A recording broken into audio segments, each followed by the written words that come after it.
Welcome, everyone. I'm Gideon Pullman with the Department of Education. Thank you for participating in today's School District Facilities webinar. Other facilities webinars that we've held to this point are either posted or are in the process of being posted to the Department of Education website so that you can refer back to them, and today's will be recorded and posted as well. You can find those posted webinars on the school finance page under facilities. And for today's webinar, if you would, you can put questions in the chat, but we're going to wait until the end to address those, and Spencer may be responding as we go along as well. Today, we'll be discussing the facility condition assessment process. The new Idaho Code 33918, which is part of House Bill 521 and will become effective July 1st, states that each school district shall develop a 10-year plan, and the plan shall outline the resources and steps necessary for all school buildings in the school district to be in good or perfect condition. So in order to create consistency across the state when quantifying what it will take to get buildings to good or perfect condition, we need a common measurement tool and a common process. We know some of you have already undertaken facility condition assessments, some very recently, and that's great and should make the process of inputting the information from your recent assessments into the statewide software easier for you. The goal of having statewide software and a standard approach is not only to meet the requirements of the law, but to set ourselves up as well as possible for potential future funding investments. Legislators and others are interested in quantifying the facilities needs across the state, and this tool will help with that. We met with several companies through a request for proposals process in the search for software that could accomplish the requirements of the new law in an expedient, efficient, and cost-effective way, and Jacobs was the one that rose to the top in that search. So today we're joined by Travis Cash and Mark Melberger from Jacobs, as well as Spencer Barzy with the Department of Education, who are going to help us walk through all of this. And Spencer, I will turn it over to you. Okay. Mark, you want to go back to that prior slide just for a second? Sure. So Gideon had summarized some of this, but as we're to get all buildings, the dollar amount estimated back to good or perfect condition, that facilities condition assessment through Jacobs is going to allow us to do that in a uniform fashion. Now, one thing that you're going to find out that we're all going to recognize is the estimations from the software are likely to be more than your allocation. That's expected, but that's nothing to worry about. Next slide, Mark. So it is important to remember here that the actual 10-year plan and the estimations from the software are not the same thing.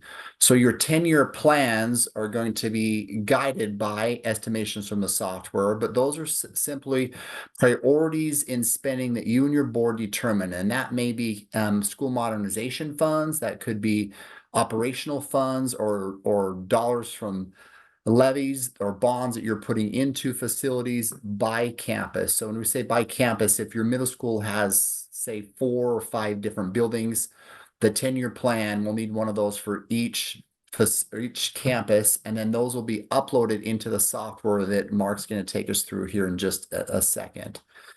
But we've also had the question that if they're not necessarily going to use modernization funds for individual buildings, that we're going to say use them for new construction or property acquisition, do we still need to do those facility condition assessments and the 10-year plan? And the short answer is yes, we do.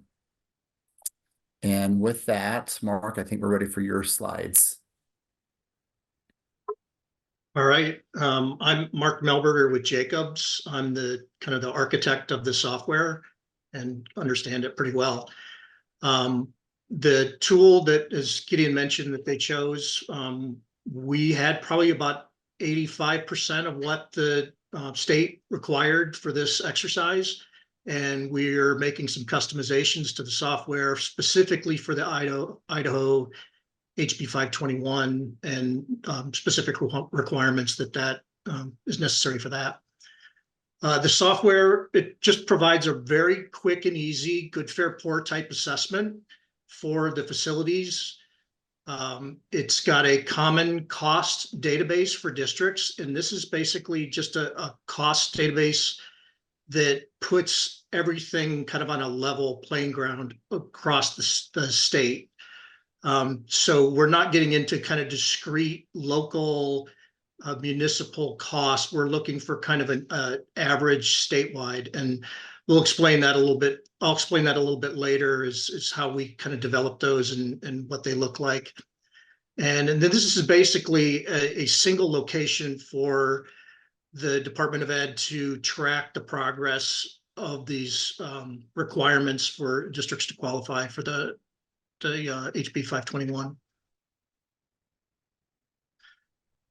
So I'm going to jump into kind of the structure of what we're looking at. So this is basically what we're looking at from a facility structure within the tool. So essentially, a district is the top level of information. It's how all the schools are organized, what district the schools belong to.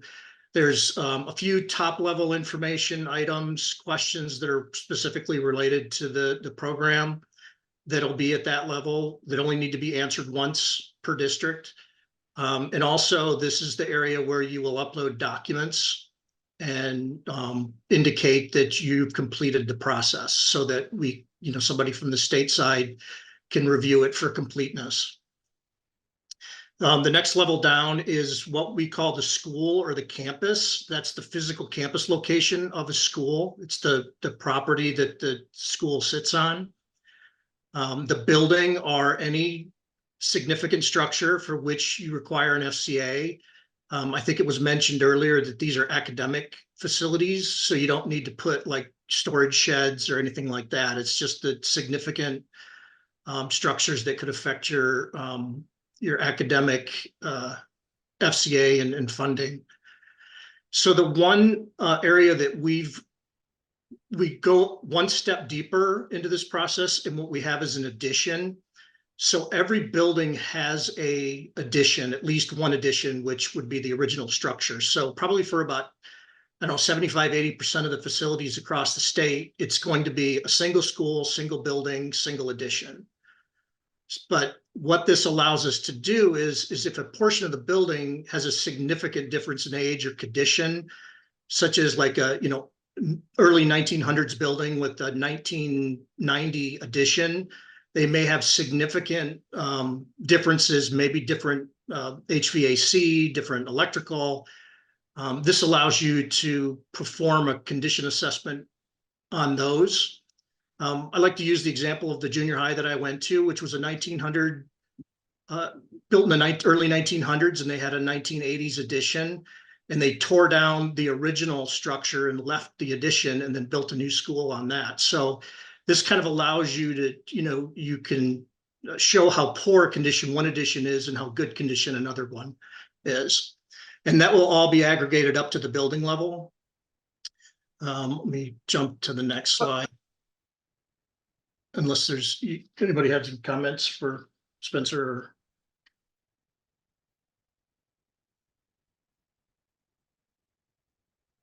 All right, so essentially this FCA process, the FCA forms that we're going to present today are an offline method of collecting this data. This is going to allow you to get a head start on putting this data together so that at the time when the web tool is ready for use, we have it up and available.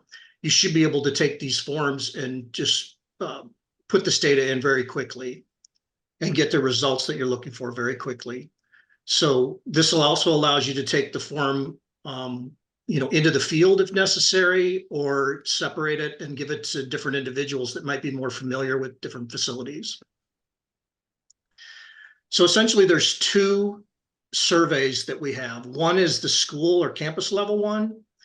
It basically consists of 5 questions, which are the major systems that are present on the entire site. These are not the land or the square footage or the square acreage. It's basically the improvements to the land, roadways, the utilities, any lighting, fencing, that kind of stuff. So it's a very high level just review of those improvements to the site. The next one is the building level, which we get into the detailed systems that would affect a structure on a site. And again, we're going to do these at the addition level. If you only have one addition per building, it's still just one survey to complete for that building. This basically consists of 37 general questions, which roll up to 11 systems. For some of the systems, we want to go in more detail because, like for plumbing, for example, that there's different kind of aspects of plumbing that you can get a condition for. One thing to mention here is let me go back.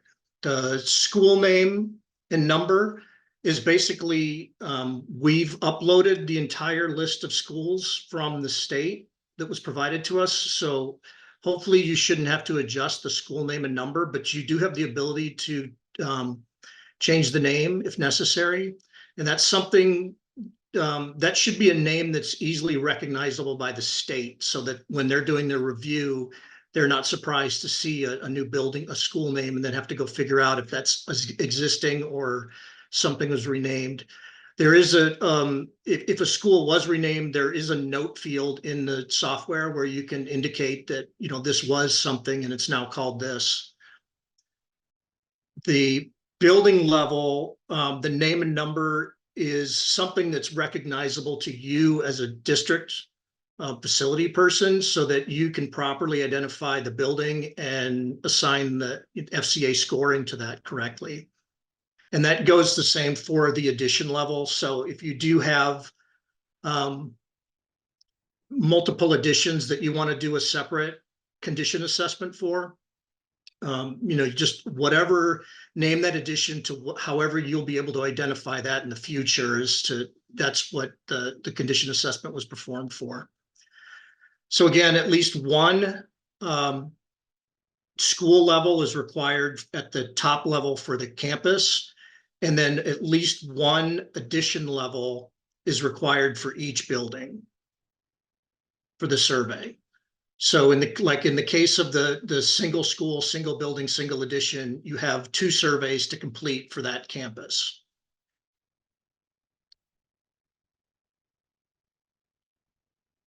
And kind of a rule of thumb here is, like I mentioned, it's really only necessary to separate a building into separate additions if there is the significant age or condition from one section to another.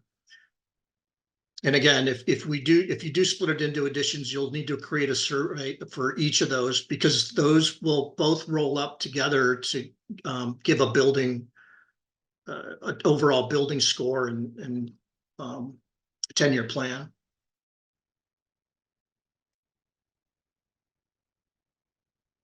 So I'm going to change here quickly and show the collection forms.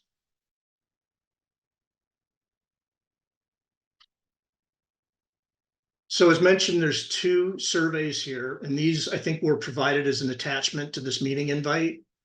The first one is the school level, which I mentioned was, basically it's the site, and these are the 5 different areas that we're looking for rating within the district or for the school. So essentially just identify the school level here. And again, it's only one of these required for each school campus. The next survey is the building, which again, if this is a single school, single building, single addition, you just, basically you just put the school name, the building name, and then original. There's an indicator in the software that this is the original addition or the original structure. And then again, you can see the first column of data here is the 11 categories that we were rolling the scoring up to. But if you come to like interior, you can see that, we're giving you a chance to separate the doors from the wall finishes, from the floor finishes, from the ceiling finishes, partitions and stairways, so that, you can give a little bit more discrete condition rating to those. And we've also provided this rubric, which essentially gives you a little bit of a guide to what each condition means within that response, and some information about what you might experience. For example, for roadways, the responses, the guidance here is per, just for roadways here. So for each of these, there's a indicator on, just to assist, like if you're questioning, why should this be, should be a good, or why this should be a poor, or why should this be a replace, this could give you a little bit more guidance. So what we're hoping is that, by following this guidance, that we're getting a consistent response to these surveys across the entire state.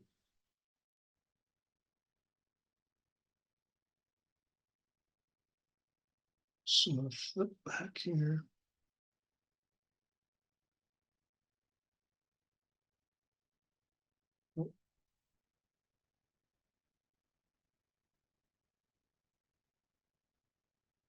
So based on the survey, this is a little bit of detail on how we're doing the costing and scoring within the tool. So the cost per square foot, Spencer, I'll pass that to you just for kind of how we came up with those. Yeah, great question. Thanks, Mark. So RS Means is a nationwide, very respected institution in the construction community that estimates costs by state, and then it breaks it down by region. And so when we were looking at the algorithms to put in the software with Jacobs, there really was not a significance in difference from like Boise to Twin Falls to Eastern Idaho, more than a couple tenths of a percent. The major difference was actually in Northern Idaho, and it was closer to 7% difference. So in the cost estimations of when it gives you the estimations by system like HVAC or by or parking lot or roofing or whatever, it will estimate, it already has those calculations based upon the RS Means data built into the algorithm that the software will generate for you. So that's just a quick summary of the cost estimations that Mark's referring to. Great, thanks, Spencer. So the way the software organizes this data is we have basically 3 school types. We didn't think there was any necessary from an academic standpoint to go further than this. So elementary, middle, and high. So we have a separate square foot cost per district area. So as Spencer mentioned, we have the Northern Idaho and statewide. So these district areas have been pre-assigned to the districts that the state considered should be in those 2 areas. So based on that, depending on the school type, this will be the dollar per square foot. You'll see, I'll show you that in a few minutes here with just a quick preview of the software, as to where you can see what the kind of cost per square foot is being picked up for that particular building based on the school type and where the district's located. The portable buildings, we have a single statewide portable cost. I think what we've determined with a little research is that portable buildings are considerably less than a permanent building. So we didn't want to punish the school with multiple portables with the cost that is not realistic based on, kind of what the experience of portables are within the state. So anytime a building is designated as, there's a designation as permanent or portable, anytime a building is designated as portable, it'll get overridden with this single portable cost, regardless of the area that it's in. And basically the cost per square footage, it determines a hypothetical replacement cost by multiplying this dollar per square foot by the total area of a building. So the area will be entered at the addition level and summed up at the building. So again, if it's 1-to-1, then you just put the full building area in the original structure addition, and that will be your hypothetical building replacement cost. So for example, like 150,000 square foot high school in a northern Idaho district is basically here, high school, northern Idaho. It's the 52250 times the 150,000 to come up with that hypothetical replacement cost.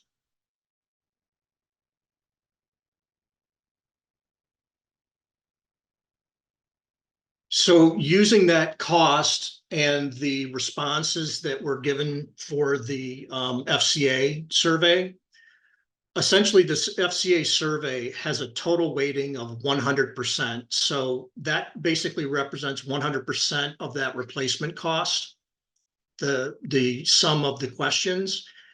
Each question has its own individual weighting within the building structure, where all the individual questions total to the 100%.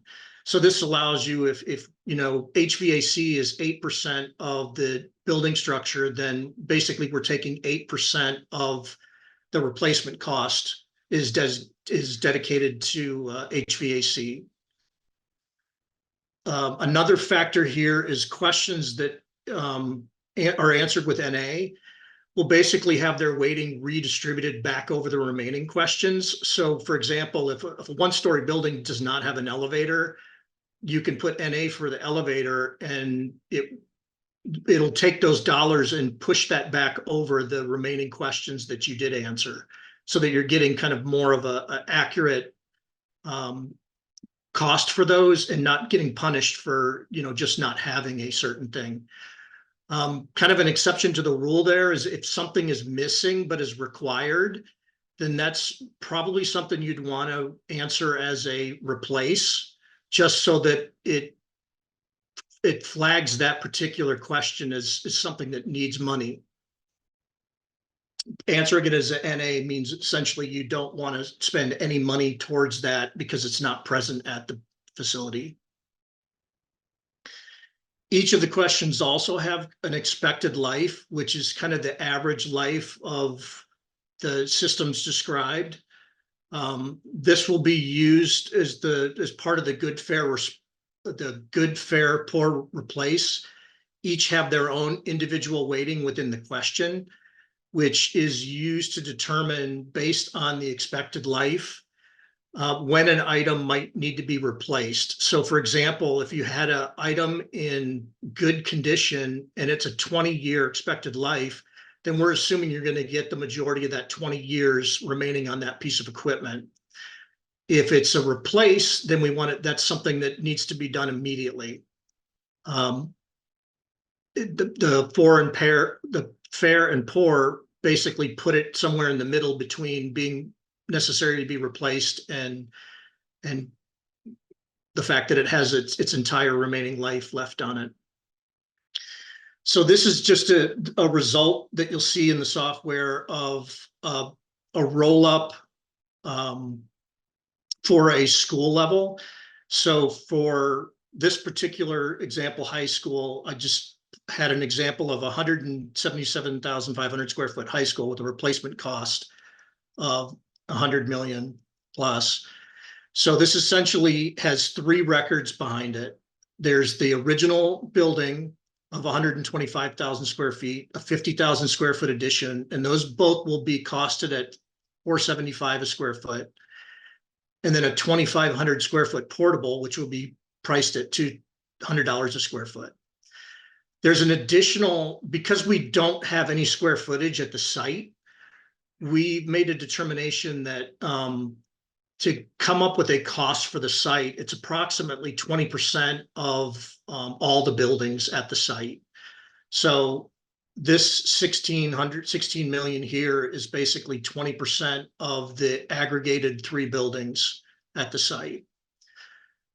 So the result here is based on how the FCI was answered. You know, these items in the first were most likely answered as replace or poor, and starting to move into these other territories, it's items that were answered fair, good, poor, so replace, poor, fair, and good. So good basically is giving it its entire life. And some of the systems for like structure and stuff have a 50+ year life to them. So saying you're replacing a structure is pretty much condemning the building.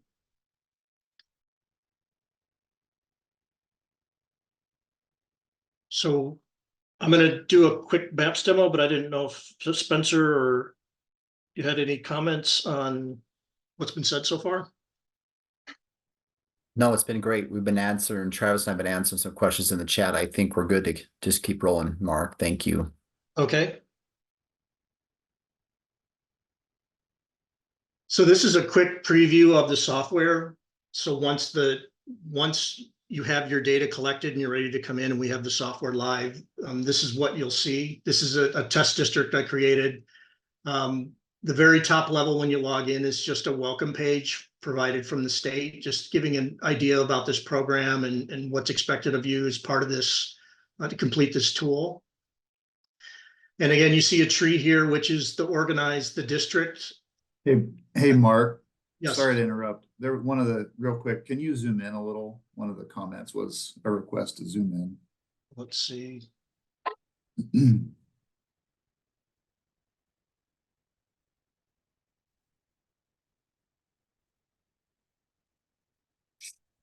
Hopefully that's I'm not going to push things too far off the screen.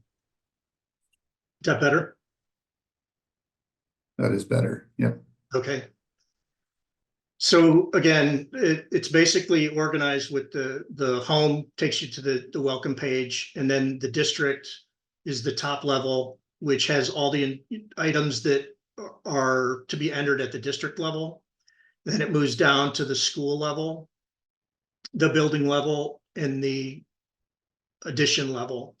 So for example, this Test High School that I mentioned, so here's the high school. It's got a single building with an original structure and then a more recent addition, which is significant from the original, and then one portable. So those two buildings, 3 additions make up this school. So again, for these other 2 schools, it's a single school, single building, single structure. So this is the scenario where you only require 2 surveys. This one would require 1 for the school and then 1 separate for each of these additions. So as I just go into like the district information, it just shows we want to collect a little bit of general information about who's responsible at the district for this process. It's got a status here. So if you have buildings where surveys aren't completed, it'll list them here.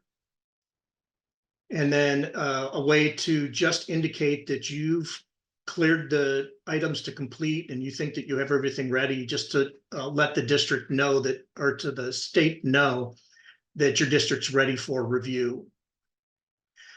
This is also will be the place where you'll upload any documents to the district. And I believe, Spencer, you're going to provide them with a sign-off document that will be required to be uploaded as part of the completion process. Yeah, we call that the signature page there, and it's been sent out in prior emails, but we'll also put it on the website and we can send it out later. But it has a half a dozen kind of like check boxes that you've done. That's part of the process that House Bill 521 requires. Right. So this general information, this is the kind of some of the specific updates that we did for this program. There's a few questions that should be answered here just to get an idea about what your kind of trends and what kind of programs you're working with and when you expect to, complete the construction, et cetera. Just kind of generic free-form text here. So I mentioned the replacement schedule. So this is the same thing that was on the screen here, but this is rolling up the entire tree here of the district. So I can get a total look at my entire district in one snapshot here. So as I go into the school level, this is the information about the school. Again, it's pretty straightforward. It's just the number and the name If essentially the short name is what appears in the tree here, just so that it makes the tree a little bit cleaner. If you have like a long extended name for the school, you can put that in there also if that helps describe the school better. I think we had addresses for most of these schools, but if you want to correct the address, that may help the state identify a specific school. And then one of the things that we're asking is that we shouldn't be deleting schools. And if a school is like no longer existing, because this has implications probably at the state education level, that we just want to know that, you know, that school doesn't exist anymore. And then just a note as to why. So instead of like removing that record completely, we just kind of would just like to get an indication that, you know, that school is done. And if the school is deleted, then you won't have to complete any of the survey stuff for it. You'll just have to give an explanation as to why that's being deleted. So as mentioned, that this is the questionnaire for the school level. And so once you have the forms completed and you're able to come into the software, you should be able to just come right in here and click the radio buttons here to identify the answers that you provided on the collection forms. And this essentially shows you the revived kind of remaining life based on the expected life for each of those questions. And then if I go again in the projected replacement, this is a roll up for just this school. So it's the same roll up, but it's limited to just the Test Elementary School here. And then under each of the levels, there's the last tab is to add or review the items that are below that node in the tree. So for the school, you'll see a buildings node, and this gives you the list of buildings. You can come in here and edit if you know that building doesn't really sound right to you. Again, change the name to something that makes sense to you. If you want to, if you do have a building numbering system, you know, you can incorporate that here also. The couple things that are important though is the square foot. In this case, the square footage this is showing the roll up of the additions. So this is not editable at the building level. It will be at the campus level. And then a year opened, which could help you, you know, if you have kind of multiple buildings that look and sound the same that were built at different times, just to help you identify that building better. And again, this is showing the based on the matrix of, you know, where this is located and the type of school. Here's the cost per square foot for a permanent building. If I was to change that to a portable, and save this, it'll change to 200 here. So if I update this, now I have change that to a portable building. It's a $200 square foot cost here. So again, moving into the building level, this is an aggregate of the additions, the general information here. The replacement cost is a roll up of all the additions to the building. So in the case of the addition in the building, this level, it's going to look pretty much the same if it's 1-to-1. So again, below the buildings is where you add additions. You just come in and click the add additions button, and it will total the square footage. So if you have an original structure that's 5,200 square feet, and that represents 2 significant additions, you would want to adjust the square footage of the original and put the remainder of the balance of the square footage in the additions if 5,200 is the total square footage of the building. And this is important because this is what we're using to multiply by the dollar per square foot. So we want to try to get that as close to accurate as possible. And then again, at the addition level, it looks pretty much the same as the building, except this is where the condition assessment is completed for the building level items.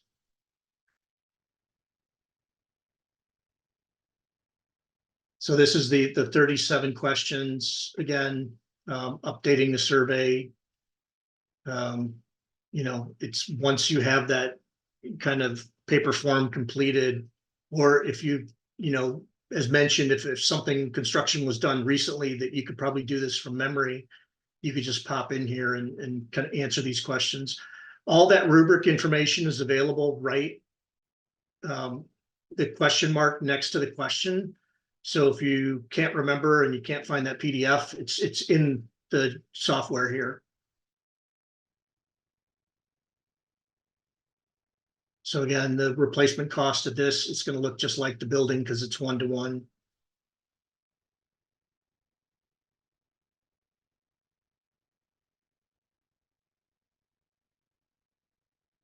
And again, as mentioned, there's the only other kind of feature here is the upload for documents. Outside of that, this is pretty much the tool and what's required to complete the FCA.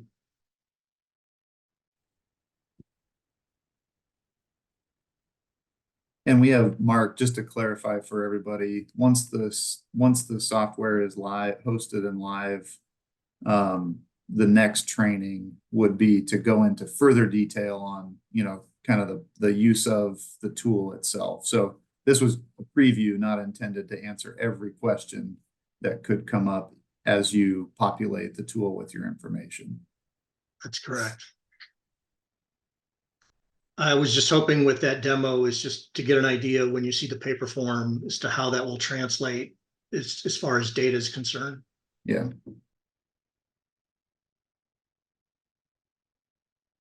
So Spencer, you want to speak to this slide?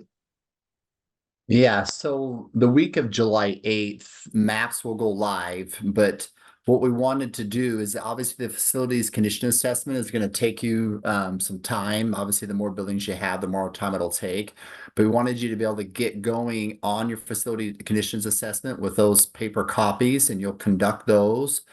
And then once you have that completed, well, once the software goes live, you can then just take that information and enter it into maps. And so we just wanted you to be able to have time to be able to get going in your entire process.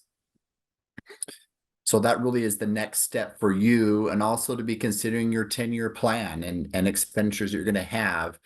Because that signature page that we dropped into the chat and have emailed out previously, it needs to be inked, signed by your superintendent and also by the board chairman, that just specifies specific things that House Bill 521 require you to attest that you're actually completing. And Gideon has spoken to this a little bit earlier, but a number of you have had architects or other qualified individuals that have conducted facility condition assessments for you recently. And so if that information is current, it's going to be rather synonymous with what this facility condition assessment is asking for. You're going to put it, you already have the answers to the test, right? So you're going to take that information, you're going to enter it into maps, and then it will give us that uniform estimation statewide that helps create validity into the process. What questions do you have for us?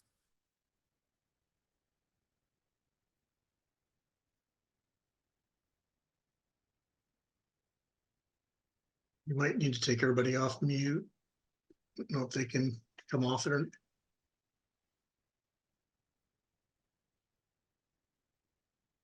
Hey Spencer, this is Anthony in Cambridge. On the survey we filled out on when we would potentially submit our plans, June was an option, but with this not rolling out until July, is that now not going to be a possibility? Yeah, I think July was the first option there, essentially. Unless I'm remembering incorrectly, there was a June of 2025 for sure, but not a June of 2024 because we knew the software wouldn't be available. Hope that answers your question. That's probably on me for getting I'm misremembering. No, Thank no, that's okay. So essentially, the bonding process is, we're beginning that process, the Idaho Building Authority. And so as your plans roll in, we'll get them approved and we'll get started. Just remember that your 10-year plans, when you submit those to us, they'll need to be by campus or by all schools, all buildings within that school.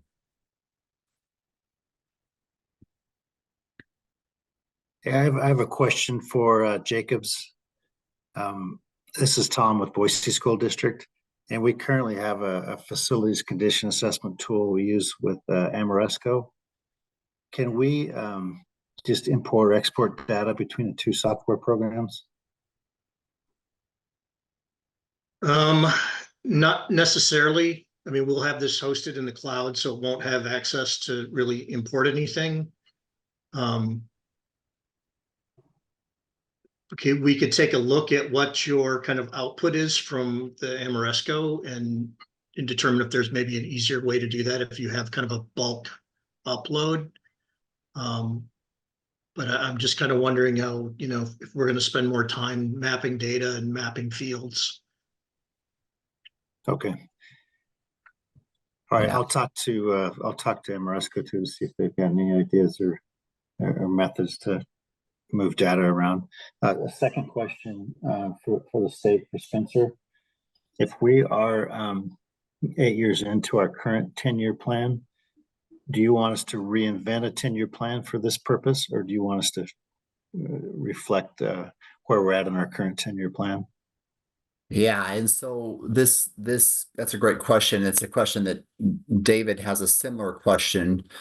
So the 10-year plans, they're separate from the map tool. And so we can email you a link also out again that has the 10-year plan template.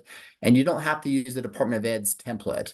Essentially, your 10-year plan needs to look at all of your campuses or the schools, the buildings within all of your different schools, and estimate a dollar amount that you're going to put into those buildings by way of this, the 11 major categories, such as the HVAC, the roofing, the exterior, the site conditions, technology, etc. So you're going to put all that information by campus on that 10-year plan, and that's what you're going to submit to us.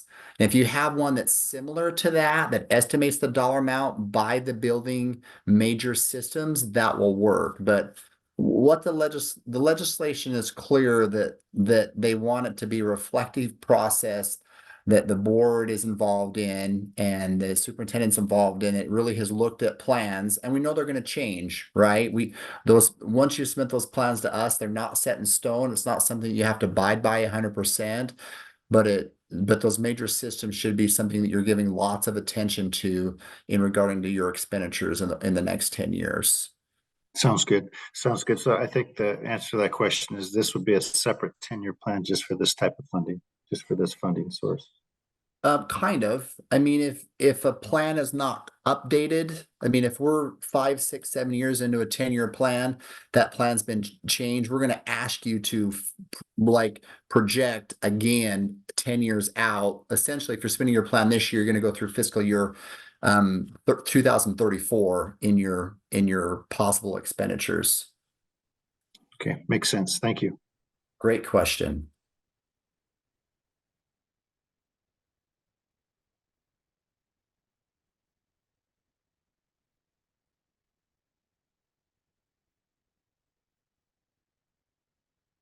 Any other questions?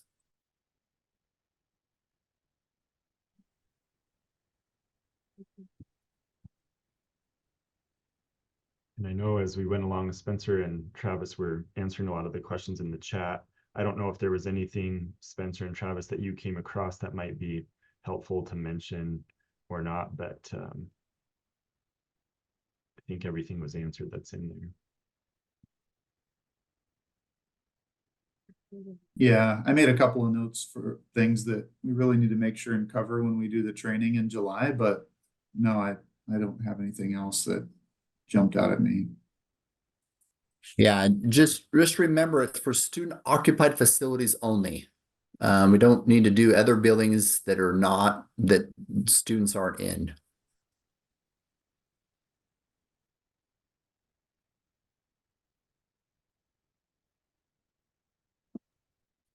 I have a question for you. We have a high school and middle school in close proximity to each other. Multiple portables that are on the same parcel as the middle school, but the high school are the ones who are utilizing those portables.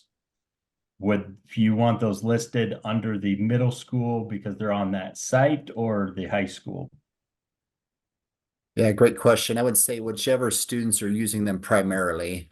It's a really good question because often, as you know, especially in smaller school districts, middle school and high schools use the same classroom, same building, and so wherever the primary use of them are students using them, if it's the high school, I'd code them as the high school, and I'd also rely on what your facility report that you turn, your square footage report you turn to the state. Use that as a guidance. If you report them at the high school on that report, then I would report in there also. But you'll have the ability to manipulate that in the software, whichever way you feel is best. Thank you. Travis, anything else to add to that? No, the only thing I would say is that you could also, one of the surveys is a site survey for a campus. You may have to kind of think about if schools share parking lots or, site improvements, you might have to get creative with how you break that down and report it in the tool. But nothing that, you don't probably already do as you think about your facilities and how you break them down. So.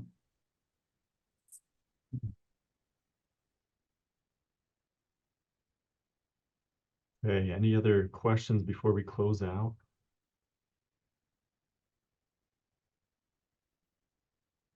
Well, thank you, Mark, for walking us all through that. And thanks, Spencer and Travis, for answering questions as we went along. And thanks to everyone for joining today. And we'll keep you posted as the MAP software rolls out and the subsequent training with that. And then we'll, of course, keep you posted with any other facilities information that becomes available to share. So we'll talk to you soon. Thanks, everybody.